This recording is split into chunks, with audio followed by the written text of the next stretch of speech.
ఈరోజు అతి ముఖ్యమైనటువంటి డిమాండ్స్ అన్ని ప్రతిపాదించడం జరిగింది. దిశ industries, food processing, tourism, culture, cinematography, excise, అదే సమయంలో యూత్ అండ్ స్పోర్ట్స్, ఇంకొక పక్కన labour, factories, boilers, human resource development, health కూడా ఈరోజు ప్రతిపాదించారు. దిశ ఐటీ కూడా ప్రతిపాదించారు. అంటే అధ్యక్ష, ఇక్కడ మనం ఒకసారి మంత్రులు కూడా చాలా డీటెయిల్డ్గా చెప్పారు. నేను ఆ డీటెయిల్సే పోకుండా ఏదైతే మానవ వనరుల అభివృద్ధి కోసం ఇద్దరు మంత్రులు మాట్లాడినప్పుడు చాలా డీటెయిల్డ్గా ప్రాథమిక విద్య, హైయర్ ఎడ్యుకేషన్, ఫైనల్గా ఆంధ్రప్రదేశ్ని ఒక నాలెడ్జ్ హబ్గా తయారు చేయాలంటే ఏ విధంగా పోవాలో చాలా డీటెయిల్డ్గా చెప్పడమే కాకుండా ఈరోజు పేరెంట్స్ టీచర్స్ మీటింగ్ కూడా పెట్టి క్రియేటివ్ వే కింద పేరెంట్స్ని, టీచర్స్ని, స్టూడెంట్స్ ఇన్వాల్వ్ చేసి వాళ్ళలో చైతన్యం తీసుకురావడం, ఎక్కడికక్కడ ఐటీని కూడా ఉపయోగించుకొని నెక్స్ట్ ఫేజ్ ఏఐ కూడా పోయే పరిస్థితికి వస్తున్నారు. అదే సమయంలో దిశ ఇప్పుడే హెల్త్ విషయంలో మంత్రి గారు చాలా డీటెయిల్డ్గా చాలా వివరాలు చెప్పారు. ఈరోజు first time universal health coverage తీసుకొస్తున్నాం.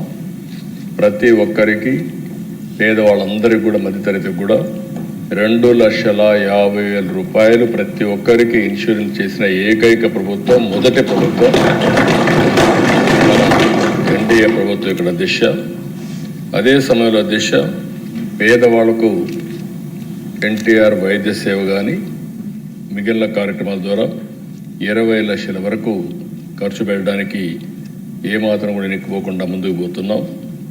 ఇక్కడికి వచ్చినప్పుడు దిశ ప్రివెంటివ్, రియల్ టైం మానిటరింగ్, అదే సమయంలో కాస్ట్ ఎఫెక్టివ్ క్యూరేటివ్ మెథడ్స్ కూడా ఇంట్రడ్యూస్ చేస్తున్నాం. క్వాలిటేటివ్ కింద ఎక్కడ కూడా వీళ్ళంత వరకు ఇన్ఫ్రాస్ట్రక్చర్ అంతా కూడా స్ట్రెంగ్తన్ చేస్తున్నాం. డాక్టర్స్ను కూడా రాజకీయ కోణంలో కాకుండా సేవాభావంతో ఎవరైతే ఎక్కడ అవసరం ఉందో అక్కడికే పెడుతున్నాం. పీపీపీ కింద కాలేజెస్ గురించి చాలా డీటెయిల్గా చెప్పారు. దిశ ఏది కట్టకుండా కావాలని చెప్పి ఏదో ఒక ల్యాండ్ కూడా కొన్ని దిక్కడైతే ల్యాండ్ కూడా చూపించిన దాఖలాలు లేవు, అలాంటివన్నీ ఉన్నాయి. ఇంకొక పక్కన కొన్ని దిక్కల హాస్పిటల్స్ కూడా తక్కువ ఉన్నాయి. కొన్ని నియోజకవర్గాల్లో ప్రతి ఒక్క నియోజకవర్గంలో కనీసం 100 పడకల ఆసుపత్రి ఉండాలనేది ఈ ప్రభుత్వం యొక్క విధానం. ఇంకొక పక్కన ఏవైతే మెడికల్ కాలేజెస్ ఉన్నాయో ఈ కాలేజెస్ అన్నీ కూడా పూర్తి చేస్తాం. ఇది కాకుండా అది కూడా దేశం మళ్ళీ చెప్తున్నా, పీపీపీ అంటే ఇది ప్రైవేట్ కాదు, పబ్లిక్ ప్రైవేట్ పార్టిసిపేషన్. అల్టిమేట్గా మన గవర్నమెంట్ స్టాండర్డ్సే ఉంటాయి. ఆ హాస్పిటల్లో కూడా మళ్ళీ ఒకసారి చెప్తున్నా, ఏదైతే అవుట్ పేషెంట్ బ్లాక్ కానీ మెడిసిన్స్ కానీ 70% అక్కడ ఏది ఇచ్చినా మన ఆధ్వర్యంలోనే గవర్నమెంట్ ఏ విధంగా చేస్తాం అదేవిధంగా సర్వీసెస్ ఉంటాయి. ఫైనల్గా ఒక 20 సంవత్సరాలు 15 సంవత్సరాలు వాళ్ళు ఇచ్చే సర్వీసులను బట్టి మళ్ళీ ఆ ఆస్తి గవర్నమెంట్ ఆస్తి తప్ప ఇది ప్రైవేట్ ఆస్తి కాదని చెప్పి కూడా నేను మీకు తెలియజేస్తున్నా. ఇది ఈరోజు దేశం మొత్తం ఏ ప్రాజెక్ట్ వచ్చినా త్వరితగతిన ఫలితాలు రావాలంటే మనం పీపీపీకి వెళ్తున్నాం. అదే ఇక్కడ కూడా వర్తింపజేస్తామని చెప్పి కూడా నేను మీకు తెలియజేస్తున్నాను. అదే మరి గద్దేశ ఈరోజు సంజీవిని ప్రాజెక్ట్ గురించి కూడా చాలా డీటెయిల్ చెప్పారు. డిజిటల్ హెల్త్ రికార్డ్స్ తీసుకొస్తున్నాం. కంట్రీలో మొట్టమొదటిసారిగా ప్రతి ఒక్కరి హెల్త్ గురించి డిజిటల్ చేసి ఎక్కడికక్కడ అందుబాటులో పెట్టడమే కాకుండా ఒక నాణ్యమైన వైద్యాన్ని ఇవ్వడానికి అన్ని విధాల ప్రయత్నం చేస్తాం. ఇంకో పక్కన దిశ ఈ రెండు అయిన తర్వాత అతి ముఖ్యమైన సబ్జెక్ట్ ఈరోజు మనకు ఇండస్ట్రీస్ వచ్చింది. ఇండస్ట్రీస్ వస్తే ఆ దిశ ఈ రెండు విషయాల్లో కూడా చాలా వరకు వెనకబడ్డాం. ఒకప్పుడు 3-4 లేకుంటే 2-3 ప్లేసుల్లో ఉండే విద్య కనీసం 20 కంటే కిందికి వెళ్ళిపోయే పరిస్థితి వచ్చింది. ఎక్కడ కూడా భారతదేశంలో విద్య విషయంలో మనం ఒకసారి చూస్తే మాతృభాషలో నేర్చుకుంటే ఈజీగా అర్థం కావడం, కానీ ప్రైమరీ ఎడ్యుకేషన్ ఎక్కడ చూసినా ప్రపంచం అంతా కూడా మాతృభాష ఉంటుంది. అలాంటిది ఇంగ్లీష్ అని చెప్పి అటు ఇటు కాకుండా చేసి చాలా వరకు నష్టపోయారు. ఈరోజు దేశం అంతా కూడా ఒక పాలసీ తీసుకున్నారు, ప్రైమరీ ఎడ్యుకేషన్ ఎప్పుడు కూడా మాతృభాషలో ఉండాలని. ఆ విషయంలో కూడా ఈ ప్రభుత్వం చాలా స్పష్టంగా ఉన్నామని చెప్పి తెలియజేసుకుంటూ, ఇది ఆంధ్రప్రదేశ్ రాష్ట్రం అధ్యక్ష, తెలుగు రాష్ట్రం అధ్యక్ష, తెలుగు నేర్చుకోకపోతే భవిష్యత్తులో మన ఉలికిని కోల్పోయే పరిస్థితి వస్తుంది. తప్పకుండా ప్రపంచం మొత్తం తెలివైన యువతను తయారు చేసే బాధ్యత, తెలుగును కాపాడుకునే బాధ్యత ఈ ప్రభుత్వం తీసుకుంటారు. ఇది కాకుండా అధ్యక్ష, ఈరోజు పారిశ్రామిక రంగం చాలా డీటెయిల్డ్ మాట్లాడారు, చాలామంది చెప్పారు.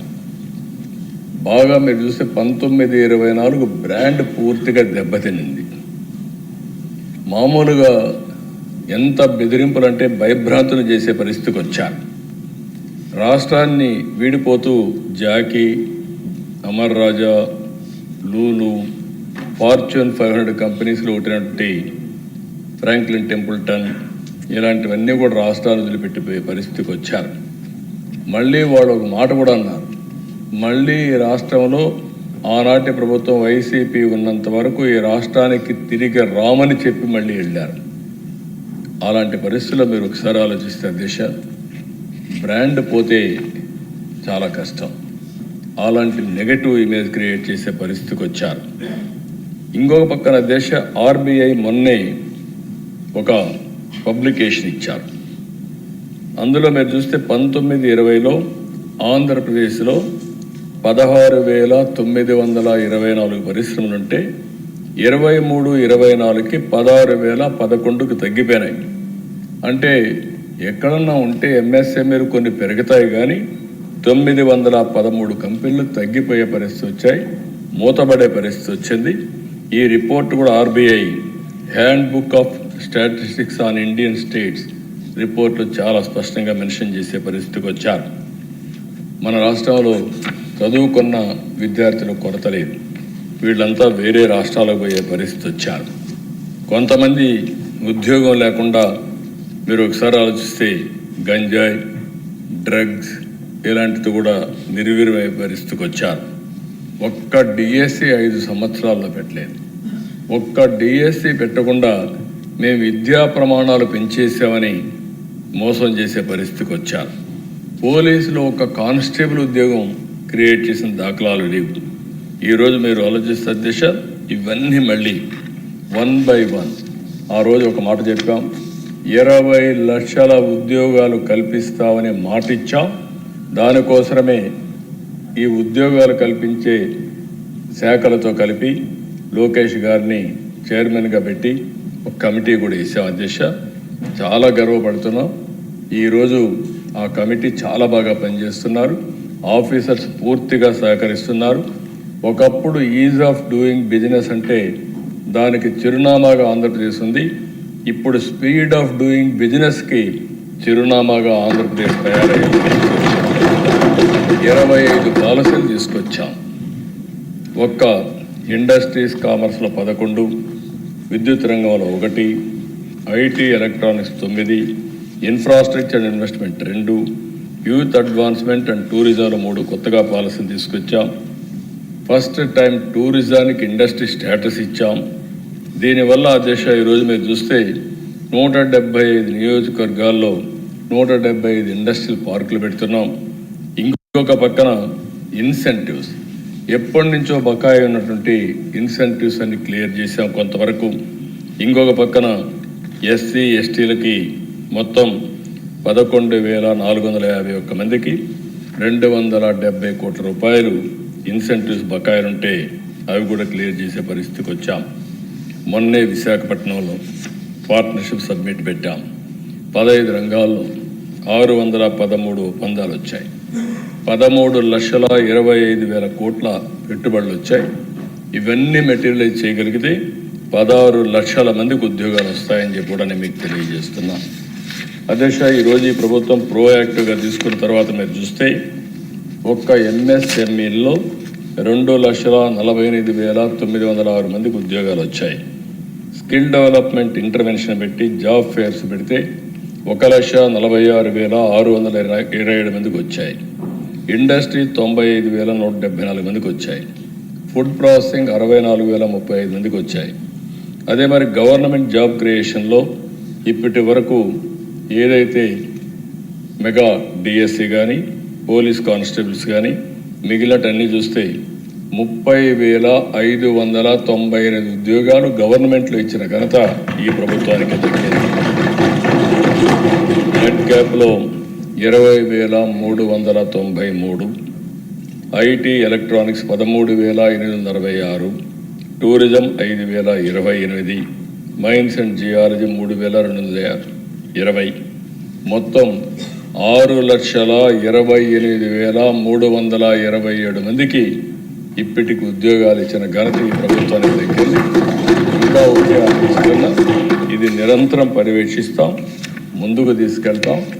రాబోయే రోజుల్లో ఆంధ్రప్రదేశ్ అనేది ఒక ప్రిఫర్డ్ డెస్టినేషన్ కింద పెట్టుబడులకి ఒక బెస్ట్ డెస్టినేషన్ కింద తయారు చేస్తాం. విశాఖ ఇది కూడా దిశ.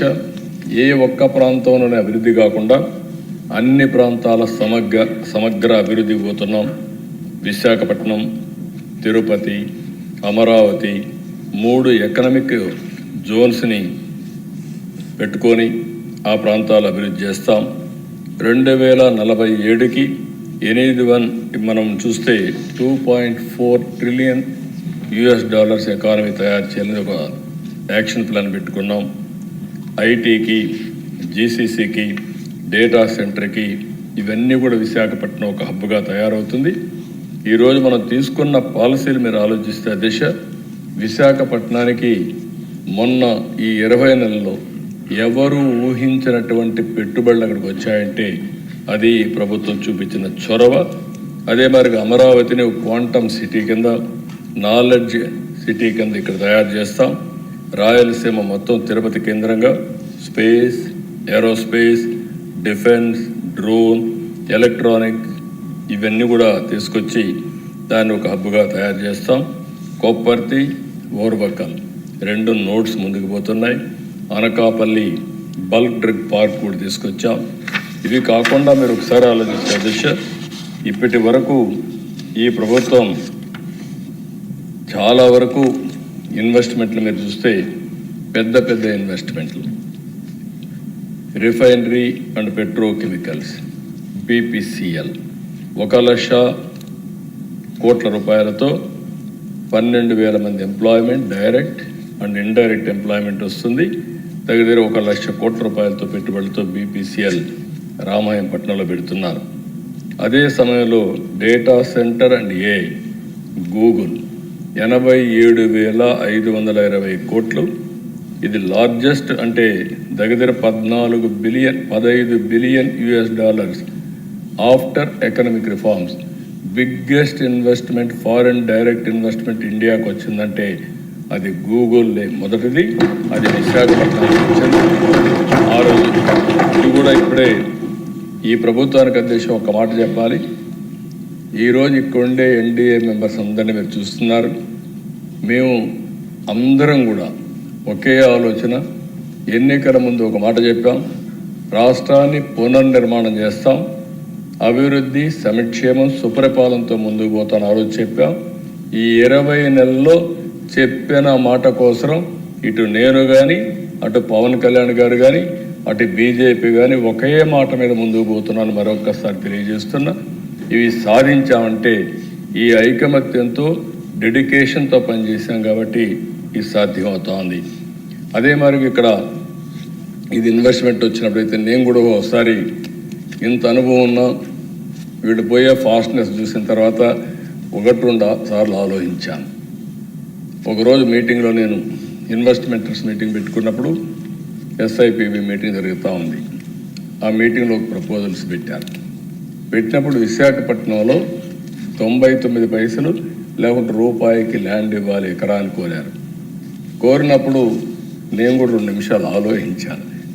దీనివల్ల నేను చాలా ఇన్వెస్ట్మెంట్ తీసుకొచ్చారు, కానీ ఇది పనిచేస్తుందా, ఇది ఒకటే కూడా ఆలోచించాను. కాదు అని అందరూ ఎవరైతే లోకేష్ గారు ఆ కన్సర్న్ చైర్మన్గా మిగిలిన మంత్రులు చెప్పినప్పుడు సరే ఓకే యాక్సెప్ట్ చేద్దాం ముందుకు పోమన్నాం. ఫస్ట్ మేము యాక్సెప్ట్ చేసిన ప్రాజెక్టు టాటా టీసీఎస్. అది వచ్చిన తర్వాత క్యూ కట్టారు, అనేక కంపెనీలు వచ్చాయి. 20 నెలల్లో ఇన్ని కంపెనీలు విశాఖపట్నానికి రావడం ఒక చరిత్ర. దానికి కారణం 25.6% పెట్టుబడులు ఒక్క రాష్ట్రానికి వచ్చాయంటే అది రాష్ట్రం యొక్క సత్తా అని మరొకసారి మీ ద్వారా ప్రజలందరికీ విజ్ఞప్తి చేస్తున్నాను. ఆర్సీఆర్ మిత్తల దిశ స్టీల్ సిటీ దగ్గర they are going to spend 69,000 కోట్ల రూపాయలు ఫేజ్ 1లో ఖర్చు పెడతారు. 26,000 మందికి అపాయింట్మెంట్ వస్తుంది. ఈ మంత్లోనే 23వ తారీఖున ఫౌండేషన్ ఇస్తున్నాం. గూగుల్ నెక్స్ట్ మంత్లో వేస్తాం. ఇవన్నీ కూడా రాబోయే రోజుల్లో 1 by 1 చేసి ముందుకు పోతామని చెప్పి కూడా నేను మీకు తెలియజేస్తున్నాను. రిలయన్స్ ఇండస్ట్రీస్ 65,000 కోట్లతో ఏదైతే 500 నెంబర్ CBG ప్లాంట్స్ పెడుతున్నారు. ఇది కాకుండా డేటా సెంటర్ పెట్టడానికి కూడా ముందుకు వస్తున్నారు. AM green metals and materials limited అయితే దగ్గర గ్రీన్ అమోనియం కోసం ముందుకు పోతున్నారు. 44,000 కోట్ల రూపాయలు కాకినాడలో ఖర్చు పెట్టబోతున్నారు. అదే మరిగా దేశ ఇండి చిప్ సెమీ కండక్టర్ లిమిటెడ్ ఇది కూడా 22,970 కోట్లతో 1,241 మందికి ఉద్యోగాలు వస్తాయి. ఇంకొక పక్కన AP NTPC green energy limited రెండు కలిపి ఒక పెద్ద పెట్టుబడి వస్తుంది. ఇది విశాఖపట్నంలో ఇది 1,85,000 కోట్లు. సిఫీ ఇన్ఫినిట్ స్పేస్ లిమిటెడ్ 16,466 కోట్లు. AM గ్రీన్ అమోనియా నేను ముందే చెప్పిన దిశ. టాటా పవర్ రెన్యూవబుల్ ఎనర్జీ కూడా దగ్గర 6,670 కోట్లతో పెడుతున్నారు. ఇంటిగ్రేట్ ఫార్మా ఏదైతే లారస్ ల్యాబ్ 5,630 కోట్లతో పెడుతున్నారు. అదే సమయంలో షిరిడి సాయి ఎలక్ట్రికల్ లిమిటెడ్ ఒక 5,570 కోట్లతో కడపలో ఒక ఇండస్ట్రీ పెడుతున్నారు. LG ఎలక్ట్రానిక్స్ కూడా ఒక 5,000 కోట్లు. ఈ విధంగా మీరు ఆలోచిస్తే దిశ సిమెంట్ కానీ TCS, కాగ్నిజెంట్, రహిజా, విశాఖ రియాలిటీ ఇలాంటి అనేకమైన కంపెనీలన్నీ పెట్టుబడి పెట్టే పరిస్థితి వచ్చింది. ఈరోజు అధ్యక్ష ప్రభుత్వం కూడా ఒకటి ఆలోచించాం. భవిష్యత్తులో ఈ ఇన్వెస్ట్మెంట్స్ ఇంకా రావాలంటే ఎస్క్రో అకౌంట్ కూడా ఒకటి ఆలోచించాం. అన్నీ కూడా సింప్లిఫికేషన్ చేస్తాం. స్పీడ్ ఆఫ్ డూయింగ్ బిజినెస్ పోతాం. ఎవ్వరు కూడా ప్రభుత్వం దగ్గరికి వచ్చే పని లేకుండా వాళ్ళకి ఇవ్వాల్సిన ఇన్సెంటివ్స్ కూడా ఆన్లైన్లో టైం ప్రకారం ఇచ్చే విధంగా ఎస్క్రో అకౌంట్ కూడా తొందరలో తీసుకొస్తామని ఇదన్నీ అయిన తర్వాత దిశ ఈరోజు ఇంకో పక్క చూస్తే టూరిజం ఇప్పుడే మంత్రి గారు చెప్పారు. ఇది ఈ ప్రభుత్వానికి ఫస్ట్ ప్రియారిటీ. మన విధానం అతిథి దేవోభవ అనేది మన విధానం. ఆత్మీయతకి మనకంటే మించిన వాళ్ళు లేరు. ఆంధ్రప్రదేశ్లో ఉండే దేవాలయాలు దేశంలో ఎక్కడా లేవు. ఎక్కువ పిలిగ్రిమేజ్ వచ్చే రాష్ట్రం మంది. ఇంకొక పక్కన దేశం బ్యూటిఫుల్ వాటర్ ఫాల్స్ ఉన్నాయి. ఇంకో పక్క గ్రీనరీ ఉంది, ఫారెస్ట్లు ఉన్నాయి. ఇవన్నీ కూడా మన రాష్ట్రంలో ఉండే ప్రకృతి సౌందర్యానికి లోటు లేదు. దీన్ని కరెక్ట్గా ఉపయోగించుకుంటే మనం ఎంతో ముందుకు పోయే పరిస్థితికి వస్తుంది. అందుకనే ఈరోజు క్యాపిటల్ సబ్సిడీనే కాకుండా SGST రియంబర్స్మెంట్, స్టాంప్ డ్యూటీ మినహాయింపు ఇవన్నీ కూడా భూ కేటాయింపులు చాలా ట్రాన్స్పరెంట్గా ఇస్తున్నాం. ఇంకొక పక్కన హోటల్ కానీ, రిసార్ట్స్ కానీ, టెంట్ సిటీస్ కానీ, థీమ్ పార్కులు, MICE, meetings, incentives, conferences, exhibitions ఇవన్నీ కూడా పెద్ద ఎత్తున ఇన్వెస్ట్మెంట్స్ వచ్చాయి. ఈరోజు పర్యాటక ఉపాధి, కారవాన్, హోమ్ స్టే, B&B విధానాలు, అడ్వెంచర్ స్పోర్ట్ ఇవన్నీ కూడా పెద్ద ఎత్తున ప్రాధాన్యత వచ్చాయి. 102 MOUలు చేశాం. ఇంకొక పక్కన 18,445 కోట్ల పెట్టుబడులు జరిగాయి. దీనితో ఎన్నికలు పూర్తయితే 3,06,000 648 మందికి ఉద్యోగాలు వస్తాయి. ఇప్పటి వరకు మీరు ఆలోచిస్తే అధ్యక్ష, రాష్ట్రంలో ఎన్ని రూములు ఉన్నాయో అన్ని రూములు ఈ 20 నెలల్లో వచ్చాయి. 9,466 కోట్ల రూపాయల పెట్టుబడితో 7,348 క్లాసిఫైడ్ హోటల్ గదులకి SIPB క్లియరెన్స్ ఇచ్చాం.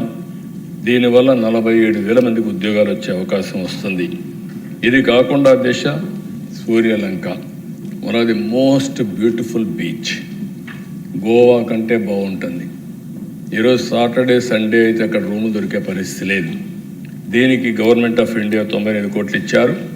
రాబోయే రోజుల్లో సూర్యలంక ఒక పర్యాటక కేంద్రంగా తయారు చేసి గోవాతో పోటీగా ముందుకు పోవడంలో ఏమాత్రం లేదు తయారు చేస్తాం. అఖండ గోదావరి, అక్కడి నుంచి పాపికొండలు, భద్రాచలం వరకు దీన్ని డెవలప్ చేస్తే అలాంటిది ఎక్కడా లేదు. ఇంకో పక్క గండికోటలో మీరు చూస్తే 75 కోట్లు ఇచ్చారు. దానికి కూడా మనం చూస్తే గ్రాండ్ కెనన్, దానికంటే బ్యూటిఫుల్ ప్లేస్ ఇది. ఆ వాటర్ కానీ అక్కడే సీనరిక్ ప్లేసెస్ కానీ ఎక్కడా ఉండవు. అది కూడా డెవలప్ చేస్తాం. ఇంకో పక్క సింహాచలంలో ప్రహ్లాద్ ప్రాజెక్ట్ ఇచ్చారు. బొర్రా గుహల కోసం 30 కోట్లు ఇచ్చారు. అహోబిలం ఒక 25 కోట్లు ఇచ్చారు. ఇవన్నీ కూడా నాగార్జునసాగర్లో బౌద్ధ సర్క్యూట్ డెవలప్ చేస్తున్నాం. ఫైనల్గా దశ ఇవే కాకుండా క్రూజులు కానీ, కారవాన్లు కానీ, టెంట్ సిటీస్ కానీ, హౌస్ బోట్లు కానీ ఇవన్నీ కూడా అందుబాటులో తీసుకొస్తున్నారు. హోమ్ స్టేకి కూడా ప్రాధాన్యత ఇస్తున్నారు. ఇప్పటికి మీరు చూసినప్పుడు దగ్గర 1855 హోమ్ స్టేలు, 5,446 గదులు అనుసంధానం చేశారు. ఇవన్నీ కూడా మొత్తం ఇంటర్నేషనల్ చైన్స్ తీసుకొచ్చి ఎక్కడికక్కడ అనుసంధానం చేస్తున్నాం. ఇవి కానీ కంప్లీట్ అయితే వన్ ఆఫ్ ది బెస్ట్ డెస్టినేషన్గా తయారవుతున్న దాంట్లో ఏమాత్రం అనుమానం లేదని చెప్పి కూడా నేను మీకు తెలియజేస్తున్నా. అందుకని అధ్యక్ష, ఈ సబ్జెక్ట్స్ అన్ని చూసినప్పుడు ఇంకో పక్క ఎక్సైజ్ ఇప్పుడే మాట్లాడారు మా మంత్రి గారు. ఎక్సైజ్లో మీరు చూస్తే చాలా ఎప్పుడు మీరే అన్నారు 3,500 కోట్లు అవినీతి జరిగింది స్కామ్ అంటే, కాదు 10,000 కోట్ల వరకు జరిగిందని మీరు చెప్పే పరిస్థితికి వచ్చారు. మామూలుగా అధ్యక్ష బిగ్గెస్ట్ స్కామ్ ఎంత కూడా మీరు ఇంకో పక్కన చూస్తే డిస్టరీస్ అన్నీ హస్తగతం చేసుకోవడం, హోల్సేల్ అంతా కూడా వాళ్ళే ఆపరేట్ చేయడం, ట్రాన్స్పోర్ట్, షాపులు మొత్తం కూడా ఎక్కడ కూడా డిజిటల్ కరెన్సీ ఉంటే డిజిటల్ కరెన్సీ కూడా లేకుండా మొత్తం ఇష్టానుసారంగా చేసే పరిస్థితికి వచ్చారు. ఫస్ట్ ఒక క్యాబినెట్ సబ్ కమిటీ కూడా వేసుకుని ప్రక్షాళన స్టార్ట్ చేశాం. నేను ఒకే మాట చెప్పాను, ప్రజల ఆరోగ్యం ముఖ్యం. ఒకప్పుడు వేరే బ్రాండ్లు ఈ రాష్ట్రంలో ఉండేటివి కాదు, ఓన్ బ్రాండ్స్ పెట్టి వ్యాపారాలు చేశారు. ఇప్పుడు నేషనల్, ఇంటర్నేషనల్ అన్ని బ్రాండ్స్ ఉన్నాయి. ట్రాన్స్పరెంట్గా చేస్తున్నారు. హోలోగ్రామ్ కానీ, QR కోడ్ కానీ ఇవన్నీ పెట్టి బ్యాచ్ మ్యానుఫ్యాక్చరింగ్ మొత్తం ట్రాన్స్పరెంట్గా చేస్తున్నారు. ఎక్కడ కూడా చిన్న ఇది లేకుండా ఎవరు తప్పు చేసినా చాలా ఫర్మ్గా యాక్షన్ తీసుకునే పరిస్థితి వస్తుంది. ఈ రాష్ట్రంలో పేదవాళ్ళ ఆరోగ్యం, ప్రజల ఆరోగ్యం చాలా ముఖ్యం. ప్రజల ఆరోగ్యాన్ని ఆ రోజుట్లో మీరు చూస్తే ఒక రిపోర్ట్ ప్రకారం 30,000 మంది చనిపోయారు అధ్యక్ష. ఈ నాసిరకం మద్యం దాగి 30,000 మంది చనిపోయారని, చాలా బాధాకరమైన కిడ్నీ కానీ, హార్ట్ కానీ, లివర్ కానీ ఇవన్నీ డ్యామేజ్ అయ్యే పరిస్థితి వచ్చింది. ఏదేమైనా ఎక్సైజ్ మొత్తం ప్రక్షాళన చేశాం. ప్రభుత్వానికి రావాల్సిన ఆదాయం వస్తూ ఉంది. ప్రజల ఆరోగ్యాన్ని కూడా కాపాడి ముందుకు పోతున్నానని చెప్పి మీకు తెలియజేస్తూ, ఇవన్నీ జరుగుతూ ఉంటే దేశ వీళ్ళు భరించలేకుండా నెగటివ్ ప్రచారం మొదలుపెట్టారు. ఏదో ఈ రాష్ట్రంలో కొంతమంది పెట్టుబడులు పెట్టాలంటే విముఖత చూపిస్తున్నారు అని కూడా మాట్లాడే పరిస్థితికి వచ్చారు. ఏమి విముఖత చూపారు. ఒకటే చెప్తున్నా, Andhra Pradesh is a brand. NDA ఉన్నంత వరకు ఇక్కడ ప్రతి ఒక్కరు కూడా క్యూ కడుతూ పెట్టుబడి పెడతారు తప్ప ఫస్ట్ ఏదైనా ఉందంటే ఆంధ్రప్రదేశ్ రాష్ట్రమే దానికి చిరునామా. అది నిరూపించాం. 3 సార్లు ఇప్పటికే CAI కాన్ఫరెన్స్లు పెట్టాం, దావోస్కి వెళ్ళాం. ప్రతి ఒక్కరిలో కూడా ఒక నమ్మకాన్ని కల్పించాం. నెక్స్ట్ లెవెల్ కూడా తీసుకుపోతామని తెలియజేసుకుంటూ ఈ ప్రభుత్వం ఆలోచన ఒకటి, ఎట్టి పరిస్థితుల్లో మానవ వనరుల్లో దేశానికే కాకుండా ప్రపంచానికి ఒక దిక్సూచిగా ఉంటాం. నాలెడ్జ్ ఎకానమీకి నాంది పలుకుతాం. మీరు అనుకున్న విధంగా దిశ ఈరోజు మీరు చూస్తే ఏఐ అనే కొందికి ఒకప్పుడు ఐటీతో స్టార్ట్ చేశాం.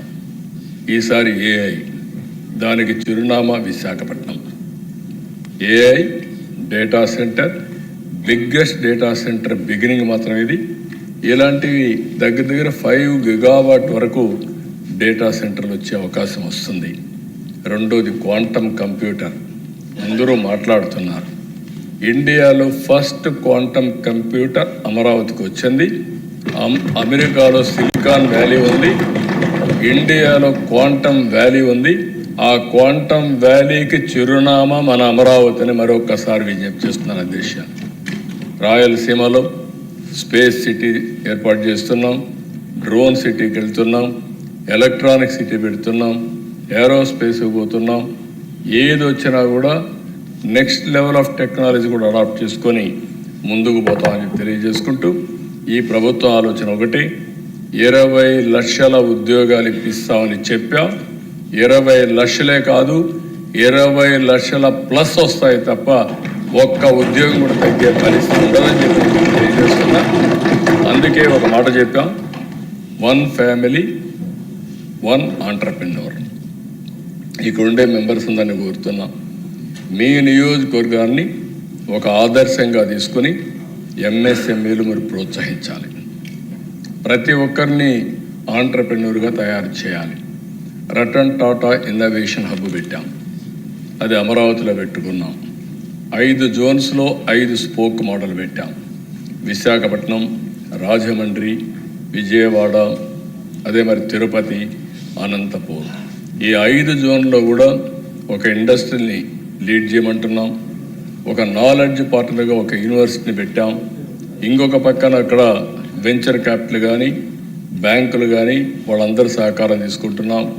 అల్టిమేట్గా ఒకే ఆలోచన, ఆ ఆలోచన 1 ఫ్యామిలీ 1 ఆంటర్‌ప్రెన్యూర్. ప్రతి ఒక్క ఇంట్లో ఒక పారిశ్రామికవేత్త తయారు చేయాలని, ఎంఎస్ఎంఈని తయారు చేయాలనే ఉద్దేశంతో ముందుకు పోతున్నానని తెలియజేసుకుంటున్నా. రెండోది కూడా దిశ, మనం వద్దన్నా అవునన్నా రాబోయేది ఏఐ ఉపయోగించుకుంటాం, ఆర్టిఫిషియల్ ఇంటెలిజెన్స్ ఉపయోగించుకుంటాం. అందుకే 1 ఫ్యామిలీ 1 ఏఐ యూస్ కేస్ అయినా వాడుకోవాలి, లేకపోతే యూస్ కేస్ అయినా తయారు చేయాలి. ఇది కూడా మనం తయారు చేయగలిగితే ప్రపంచంలో వచ్చే అవకాశాలని మనం అందిపుచ్చుకునే అవకాశం వస్తుంది. ఈ ఉద్దేశంతో మనం ముందుకు పోతూ ఈరోజు మీకు ప్రవేశపెట్టిన ఈ డిమాండ్స్ అన్నీ కూడా ప్రజలందరూ సద్వినియోగం చేసుకోవాల్సిందిగా అందరినీ కోరుకుంటూ మళ్ళీ చెప్తున్నా, మానవ వనరులు అభివృద్ధి చేస్తాం. ప్రతి ఒక్కరికి ఉపాధి కల్పించే బాధ్యత, బెస్ట్ ఎంప్లాయ్మెంట్ కల్పించే బాధ్యత